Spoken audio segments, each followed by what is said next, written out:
So you're probably aware that the Elden Ring DLC, Shadow of the Erdtree, released recently to very mixed reception from the general audience.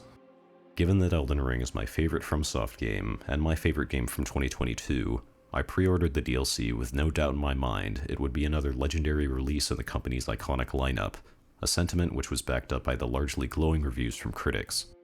Now that I've finished close to everything the DLC has to offer, I can say that it carries forward on refining Elden Ring's glowing strengths even further, while also dipping further into a worrying trend that Elden Ring already foreshadowed in its boss design. For this initial playthrough, I was consistently enjoying the visuals, the world and level design, and nearly every boss encounter I found, but there are also legitimate questions to be raised about the design decisions made throughout. So let's get into that.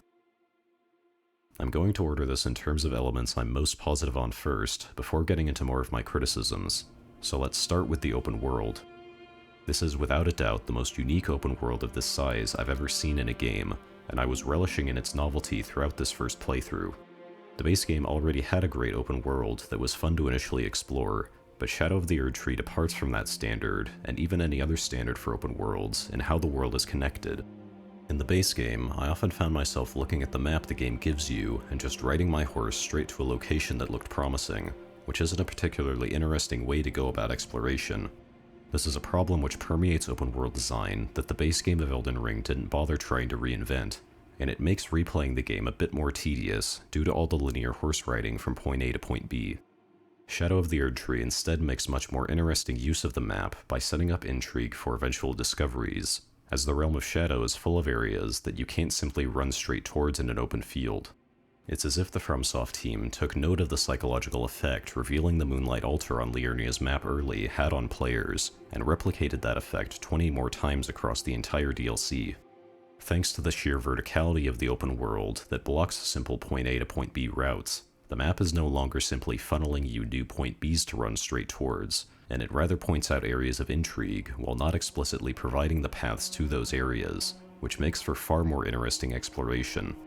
Moments like finding a giant hole in the ground at the edge of the world leading to a huge underground area, or entering a seemingly innocuous mini-dungeon only to find it leads to a massive chunk of the map I hadn't visited yet, are things I think I'll always remember from my first playthrough, and it was easily the best part of the experience for me. This also relates to just how much content is packed into this DLC, which is what makes it truly worth its seemingly extravagant $40 price tag. The price actually exactly maps onto the number of Remembrance bosses there are compared to the base game, where the DLC introduces 10 next to the 15 in the base game. The open world is much smaller, but that's unambiguously a positive in my eyes, as the amount of content that's packed into this world is astounding. Every single area across the world has a unique visual feel to it, which are all given the beautiful introductory shots that you would expect from FromSoft. It also seamlessly pulls off the effect of the game's world slowly expanding past player expectations that these games have always been good at, which feels even stronger here given the expectation of a limited scope in a DLC. FromSoft has shown a clear dedication to improving upon the design of the open world from the base game that is truly respectable, and it makes this world feel even better than the lands between, though that may be the honeymoon period / recency bias talking to some extent. But it's important to remember that, if your world lacks gameplay critical items to discover through exploration, that exploration will feel lacking regardless of how good your environments look or how well connected they are. This is why Shadow of the Erdtree introduces Shadow Realm Blessings, which allow you to turn in specific items to permanently increase both you and your spirit summon's power while in the Realm of Shadow. You can think of them as the prayer beads and boss memories from Sekiro rolled into one, as your offensive and defensive capabilities are both increased by the same item. The 5% damage and defense buffs make a significant difference as you come across more difficult bosses, and the difference in damage capabilities was clear to see when I went back to grab some items from the base game. But the blessings have been a point of controversy for Shadow of the Erdtree, as even if you enter the DLC area at a relatively high level like I did, the enemies and bosses are very powerful to compensate for this. In order to have a fair shot at learning boss patterns without getting one-shot, you need to search the open world for Erdtree fragments to grow past your base damage and defense. This system has a lot of upsides, and while I personally found it quite good, there are definitely criticisms that should be considered for how the system could have been better. First, and most obviously, this is a very effective incentive to explore the open world. Finding Scadutree fragments is exciting because they're so important for progression, and it essentially provides an extension of player progression past searching for weapon upgrade materials. It also allows for the DLC bosses to scale past the base game bosses in terms of stats, such that character progression can remain important even as leveling stats eventually gives diminishing returns. Though the best part of the blessings is how they effectively encourage you to save more difficult bosses for later, as unless you've already scoured the entire world for the max level 20 buff, you can always grow more powerful and return to a fight that is currently giving you trouble. But this is also where the criticisms of this system come in, which starts with how the importance of this system is conveyed. I think the game itself undersells how critical it is to collect and use the Scadutree fragments, since they single-handedly turn the bosses from brutal and unfair into thoroughly enjoyable challenges. There's also the issue where, if you're like me and disabled tutorial pop-ups after playing the base game through so many times, you have to look through your inventory to view the tutorial text or directly inspect the Scadutree fragment item to understand what the blessings do, which is very bad since the game doesn't explicitly tell you what the Shadow Realm blessings do anywhere else. There should probably be some text in the blessings menu at Sites of Grace which states what each blessing does, which I think would have helped avoid the system's controversy. There's also a more negative side to the necessity of finding the Scadutree fragments, which intertwines with how spread out they are across the world. Getting the max level 20 buff is a very tedious task, essentially requiring the use of an interactive map to pinpoint nearly every fragment. The change I would make here is to add more redundant fragments across the map, such that you don't need to collect all but one fragment to reach max level. But I am overall positive on this system, and it does a good job at rewarding exploration much further into the endgame than the base game did on its own. And to quickly note this, another thing that helps encourage exploration is the incredible number of new combat options that come from the vast array of new weapons. From watching other coverage of this DLC, I feel like I didn't even scratch the surface of all the new weapon types like the backhand blades and dedicated throwing weapons. But regardless, my two favorite additions so far were the great katanas and hand-to-hand weapons. I immediately felt the need to respec to try out the first great katana I found, and its poke-centered moveset did not disappoint with its strong utility. Both hand-to-hand weapons are basically the Bone Fist from Dark Souls 2, but even more flashy and fun to use, which makes it easily one of my favorite single weapon types across the Dark Souls trilogy and Elden Ring combined. The last thing to speak solely positively on is the mini and legacy dungeon designs, which are generally a cut above the base game. Exploring all the smaller ruins and town areas has a much greater purpose when compared to the base game thanks to the existence of Scadutree fragments, which made combing over their contents much more engaging. Mini-dungeons have much more personality and unique gimmicks when compared to the base game, such as a cave where you have to search for keys to continue, or a dark catacomb with levers that enable lights for easier navigation. The DLC also comes with 5 new legacy dungeons, though one of those is more like 3 dungeons in close proximity which connect with one another. It was really cool to see some interconnectivity between the 3 sections of Shadow Keep that's somewhat reminiscent of Dark Souls 1, with each section also connecting to a full Remembrance boss. Other than Shadow Keep, the other dungeons are at least serviceable, with some like Midra's Manse providing a very good, contained experience on par with the best of the base game's dungeons. There's already a lot to like about Shadow of the Erdtree in terms of what I've already discussed, but there's 2 things left to go over. One is a minor issue that unfortunately lingers throughout the entire experience, while the other is more contained, but arguably even more corrosive. First of all, a new FromSoft release on PC always comes with complaints over the technical side of the game. They had the history of patches which targeted performance for this game, which means that all they had to do was make sure the new areas were reasonably well optimized, but unfortunately this didn't happen. I have a modern gaming PC with an RTX 3070 and a Ryzen 5700X, but there are still certain particle effects in boss fights that brought my frame rates down noticeably. There are also parts of the open world where the frame rate suffers, which seems to be due to poor culling since they frequently occur when looking in a specific direction. Whatever the case, this is a legitimate negative for the DLC, which I can only hope gets significant attention in future patches. Ultimately, I can put up with poor optimization in a game if the gameplay is just that good, and FromSoft has always been like this for me, so now it's time to get into the meat of that gameplay. For me, the fun of the FromSoft games has always been derived from throwing myself at bosses over and over until everything finally clicks, and that feeling of satisfaction of your dedication paying off is something that can only be achieved if the fights are legitimately challenging.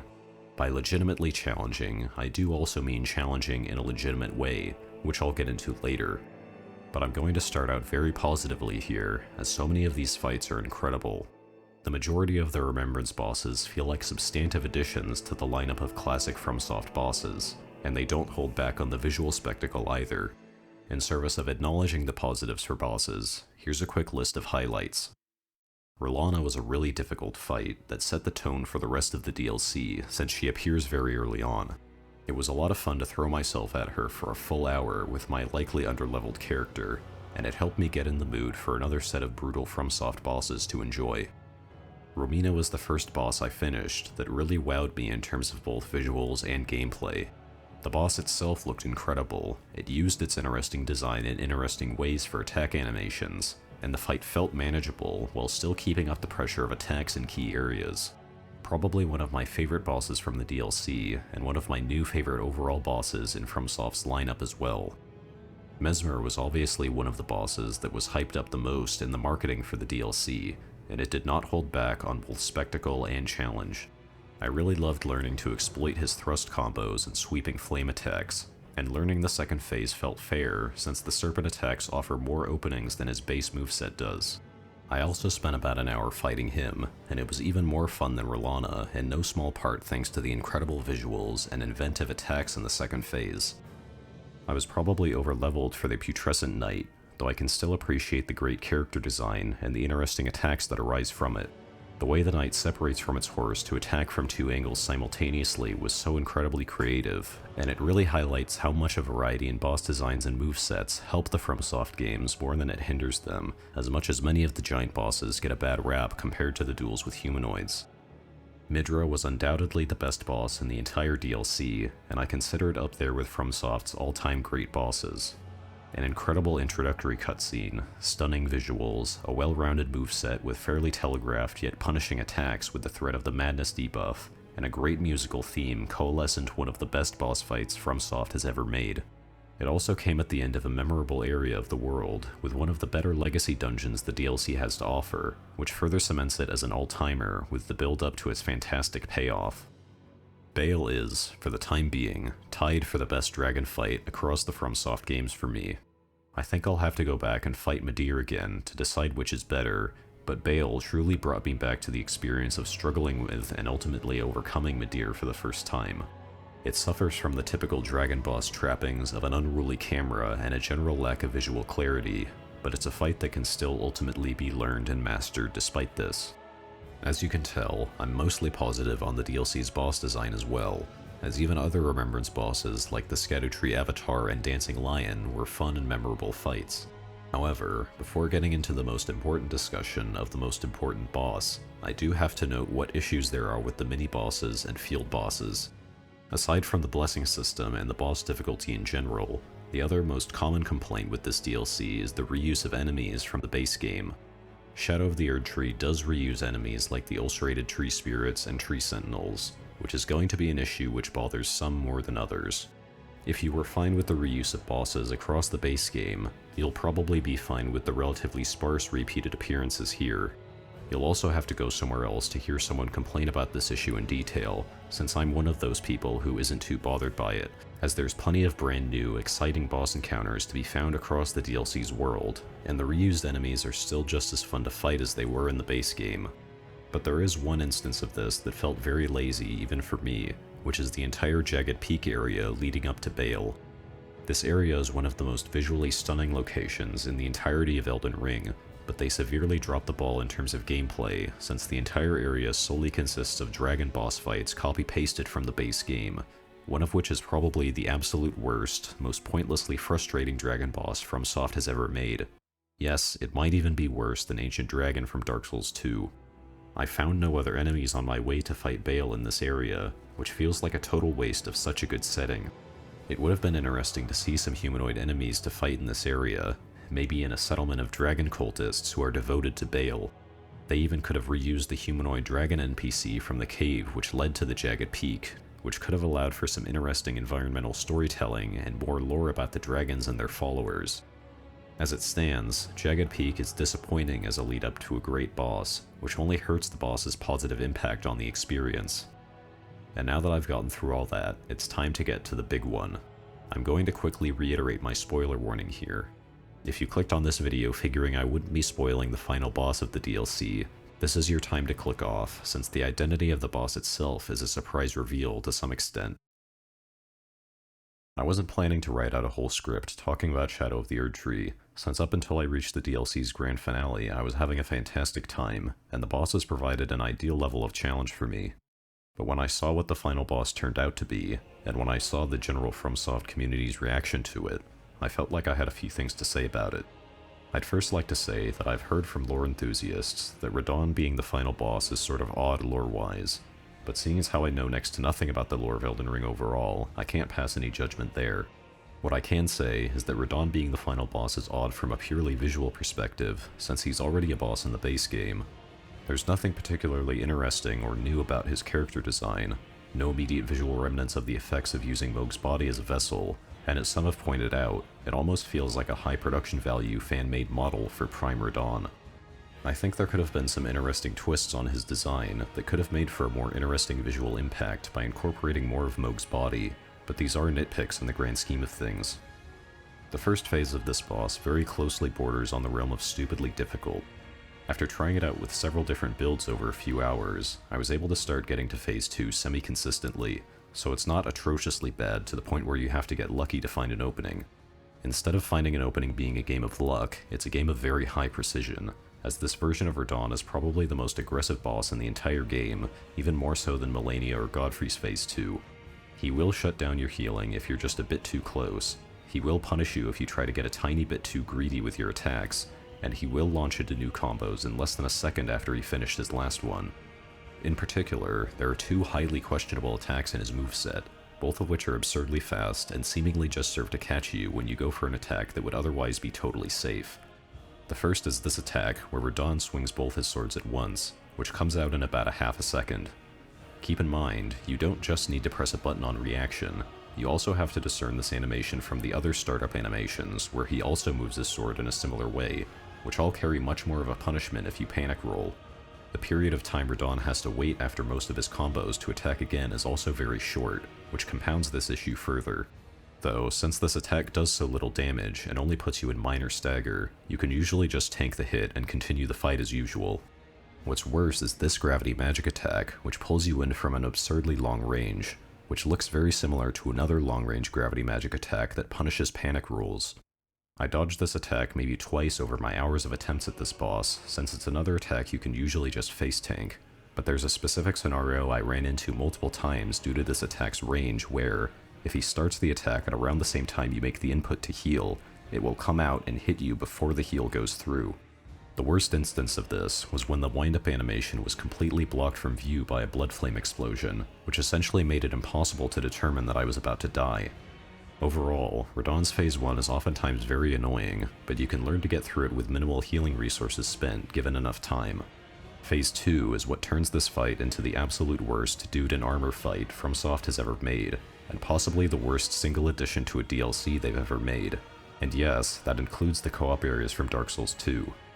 The completely new attacks that Miquella's introduction provides are almost all insane visual overstimulation that easily bring the frame rate down to 30 and below. The Holy Orbital Strike that Radahn typically starts Phase 2 with is seemingly only possible to consistently dodge by full sprinting from the very first frame the attack begins charging. If you end up mid-attack animation when he starts it, you're essentially guaranteed to be down at least half your health bar from being hit by the massive explosion. There are also some Pontiff-esque hologram attacks that completely cover the screen and make it difficult to learn the timing of when Radahn makes his final slam. If all that wasn't bad enough, Radahn's combos from Phase 1 also get heavily buffed, spawning holy attacks along a sweep or in a long line in front of him for a slam. The truly obnoxious power of the sweep attacks is in blocking visibility, which keeps you from consistently dodging his combos on a visual basis, and the line of attacks created by the slam heavily punishes rolling away to heal. All of this combined with Radahn's already absurdly low cooldown between attacks makes dying to one or two back-to-back combos from 20 feet away a very common thing. Assuming I'm not missing anything, and this is really how this boss is meant to be fought, I think it's very surprising that Phase 2 managed to make it past playtesting and into the final version of the DLC. After several hours of grinding through Phase 1 and dying immediately to Phase 2, I realized that I wasn't really having fun because of how hopeless the second phase felt, so I gave up on fighting him solo and used the Mimic tier. Incredibly, he's still a decent challenge even with Spirit Summons, so I still got a bit of enjoyment from finally beating him with the Mimic, even if it's still bittersweet. I can only hope that FromSoft sees the incredible amount of backlash this boss got, and at least tones down the second phase visuals, but we'll have to wait and see if that ever happens. Radahn's position as the final boss of not just the DLC, but also of Elden Ring in general, is what makes this especially tragic. There's a reason why Game of Thrones Season 8 was so heavily maligned when compared to the perceived drop in quality that fans in retrospect see starting at Season 5, which is that endings matter a lot. Endings are arguably the most important part for a story to get right, and people remember when you let them down right at the end, even after hours and hours of quality entertainment preceding that ending. So even though the rest of Shadow of the Erdtree is a fantastic addition to FromSoft's fantastic lineup of releases, it is sadly, but undeniably soured by its poorly executed climactic encounter. But I don't enjoy simply dealing out this type of unproductive criticism without suggesting solutions, so let's go a bit into the history of FromSoft's most fondly remembered bosses, and see what could be pulled from in order to improve upon Radahn. In fact, there's one specific trend I can point to in Elden Ring's bosses that the DLC heavily indulges in, which is the unstaggerable boss. I don't mean that in terms of stance breaking, which is still a great mechanic present for every non-NPC boss, and I also don't mean to say that even giant bosses like dragons should be able to be interrupted by your attacks, but there are humanoid bosses in both the base game and this DLC that could be reasonably tweaked to be slightly staggered by attacks. Let's take Malenia as a case study for a staggerable boss. A lot of people take issue with parts of Malenia's design, and while I can agree that Waterfowl Dance should be reasonably dodgeable even if you're not light rolling, I'll gladly defend every other attack in her moveset, which mostly comes down to the fact that she can be staggered by your attacks. She throws out moves quite quickly, but they're never so quick that it's totally unreasonable to react to them, and as you fight her, you can figure out when the game lets you interrupt her combos with your own attack, which allows skilled players to deal damage faster and play far more aggressively than what would be possible for other bosses. The dynamics of counterplay that arise from this design decision is what makes Malenia so fun to fight for me, even if I can understand her flaws and how frustrating she is to fight for the first time. When a boss is totally uninterruptible in nearly all situations, the depth of counterplay against the boss's attacks is significantly reduced, and the game essentially turns into a game of dodging combos in order to get hits in during the boss's end lag. I still have fun with this sort of boss, as there's still interesting dynamics in defense, like rolling diagonally past the boss for certain attacks, or strategically moving out of the range of a combo to either heal or set up for a big hit. Bosses like Nameless King and Soul of Cinder from Dark Souls 3, as well as Godfrey and Radahn from base Elden Ring, and Romina and Mesmer from Shadow of the Erdtree all fall under this category, but they're fair fights because the game is consistent and clear when it comes to how many hits you can fit in between each combo. This is a critical point to understand, so I'll state it explicitly. If you cannot consistently interrupt the boss's attacks, the boss designer needs to be extra careful to ensure that the player can reasonably damage the boss in between a reasonable number of the boss's combos. The thing that makes Radahn so obnoxious in his first phase is how so many of his attacks are either totally or just inconsistently unpunishable, to the point where you might need to dodge 2 full combos in order to safely hit him with a single rolling attack. One of the reasons why I gushed over Midra and going over the best bosses from this DLC is that it's the definitive case study for an unstaggerable boss with ample opportunity to attack following its combos, along with ranged and AoE attacks that don't totally wall you out from counterattacking if you manage to dodge them. To compensate for the amount of damage you can get in, he does have a lot of health, but that's a good thing since it allows for the rhythmic flow state of rolling and counterattacking to go on for longer. The variety and sophistication of counterplay the player is allowed to employ against Midra is just about the best case scenario for unstaggerable bosses like it, and its design is something that could easily be applied to Radahn as a whole to make this fight really enjoyable, for the first phase at least. But up until this point, I've been working under the assumption that there's a strict dichotomy between the staggerable and unstaggerable bosses, which is simply not the case. For a case study of this, you just need to look back at what is fondly remembered as one of, if not the greatest boss FromSoft has ever made, Slave Knight Gale. Gale initially appears to be a boss that shrugs off your attacks, but you'll quickly notice that he only gets staggered sometimes. This is not a question of poise, where heavier attacks will consistently stagger, nor is it a completely random stagger, as Gale is instead consistently forced to stagger every few attacks you land on him. This is the compromise between a boss never staggering and always staggering when hit without hyper armor. It combines both the high reward for dodging uninterruptible combos and the strategic use of a situational interruption into one boss in a way that arguably creates greater depth and counterplay than either extreme allows for on its own. I think this mechanic is a huge part of why Gale is still remembered as the quintessential Dark Souls boss fight, and just the introduction of this mechanic alone could have greatly improved, if not single-handedly saved Radahn from being horribly unbalanced for one-on-one combat.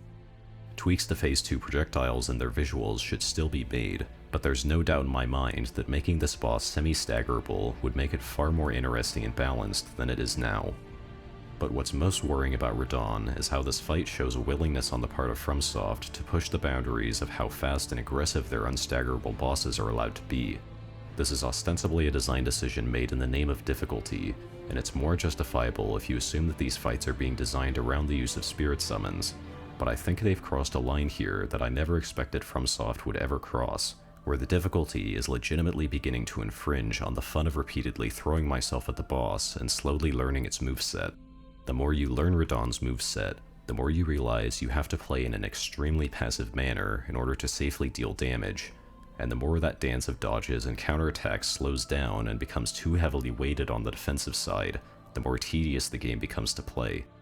I don't know exactly what's next for FromSoft, but if they continue to make RPGs in the style of Dark Souls and Elden Ring, this trend towards strictly enforced, highly defensive play for the endgame bosses is worrying. For that, we'll just have to see what the future holds. But to wrap things up, is Shadow of the Erdtree ruined by its final boss? For me, I could look past the botched ending and see the incredible strengths this DLC exhibits, in just the same way that I can look past those same things for Game of Thrones. It's not a perfect 10, but it's also not the worst thing FromSoft has ever released, like some people are making it out to be, especially if the issues with performance end up getting at least partially addressed in future patches. It remains to be seen whether or not Radahn will be patched, but even if he isn't, Shadow of the Erdtree was still an incredible overall experience that I can't wait to explore more of, to try the new weapon types and all the options provided by the magic system that I always ignore on my first playthroughs.